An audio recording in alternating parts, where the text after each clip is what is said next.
La guerre froide 1947-1991 fut un affrontement idéologique, politique et stratégique sans précédent entre les deux superpuissances, les États-Unis d'un côté et l'Union soviétique de l'autre. Elle s'inscrit dans un monde en reconstruction, après la Seconde Guerre mondiale où la méfiance mutuelle et l'incompatibilité des systèmes politiques, capitalisme libéral pour les États-Unis contre communisme autoritaire pour l'Union soviétique, allaient façonner un demi-siècle d'histoire. L'alliance entre les États-Unis et l'URSS, scellée pendant la Seconde Guerre mondiale pour contrer l'Allemagne nazie, ne résista pas en effet à la paix. Dès 1945, les tensions s'intensifient autour du partage de l'Europe. À Yalta et Potsdam, des désaccords sur le sort de l'Allemagne et des pays libérés annoncent une fracture. À l'ouest, les démocraties libérales soutenues par Washington, à l'est, des régimes communistes satellisés contre leur gré par Moscou. En 1947, deux doctrines opposées viennent formaliser cette division.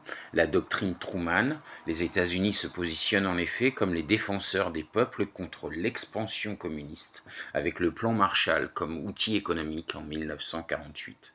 La doctrine Janov, l'URSS riposte en dénonçant l'impérialisme américain et en structurant le bloc de l'Est autour du Cominform. Berlin, cœur symbolique de la guerre froide, devient rapidement un théâtre de confrontation. En 1948 et 1949, Staline impose un blocus de Berlin-Ouest, espérant forcer les Alliés à céder. Mais la riposte américaine, avec le pont aérien, garantit l'approvisionnement de la ville, consolidant la partition de l'Allemagne. La RFA, République fédérale d'Allemagne, à l'ouest, et la RDA, République démocratique allemande, à l'est. La construction du mur de Berlin en 1961, en août 61, en 3 jours, incarne cette division. Un mur non seulement de béton, mais aussi idéologique, séparant deux visions irréconciliables du monde. Le concept de guerre froide prend tout son sens avec les conflits dits par procuration où les deux blocs s'affrontent indirectement via des alliés. La guerre de Corée entre 50 et 53, divisée après 45, la Corée devient le premier champ de bataille de la guerre froide. Le Nord, soutenu par l'URSS et la Chine, attaque le Sud, défendu par une coalition menée par les États-Unis sous l'égide de l'ONU. Ce conflit, qui se solde par un statu quo, symbolise la montée en puissance de la confrontation bipolaire en Asie. La guerre du Vietnam, entre 55 et 75, le Vietnam incarne l'échec américain à contenir le communisme. Les États-Unis interviennent massivement pour soutenir le Sud contre les communistes du Nord dirigés par Ho Chi Minh.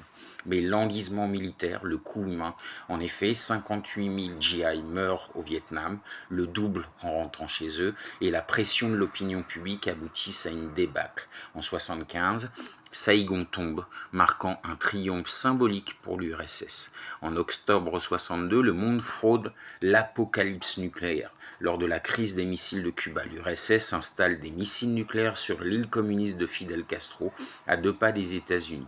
John Fitzgerald Kennedy impose un blocus maritime et après d'intenses négociations, Khrouchtchev retire les missiles en échange d'un engagement américain à ne pas envahir Cuba et à retirer leurs missiles de Turquie.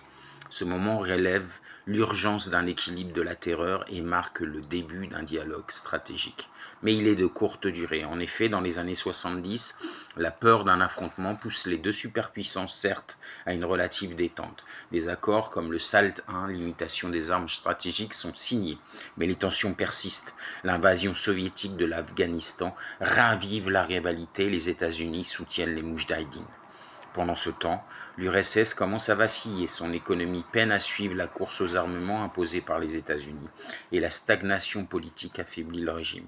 Dans les années 1980, Mikhail Gorbatchev arrive au pouvoir en URSS. Ses réformes, la perestroïka, restructuration économique, et la glasnost, transparence politique, visent à moderniser le système mais accélèrent en définitive son effondrement. En 1989, le mur de Berlin tombe, symbole d'un monde en mutation. En 1991, l'URSS se disloque, mettant fin à la guerre froide. L'Amérique triomphe dans ce duel, mais l'héritage de cette période reste marqué par des cicatrices profondes dans le monde entier.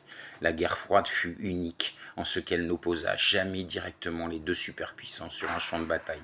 Elle transforma pourtant la géopolitique mondiale, structura des alliances comme l'OTAN ou le pacte de Varsovie, alimenta la course à l'espace, mais aussi la peur constante d'une une apocalypse nucléaire. C'est une époque où la paix mondiale reposait paradoxalement sur l'équilibre fragile de la menace mutuelle.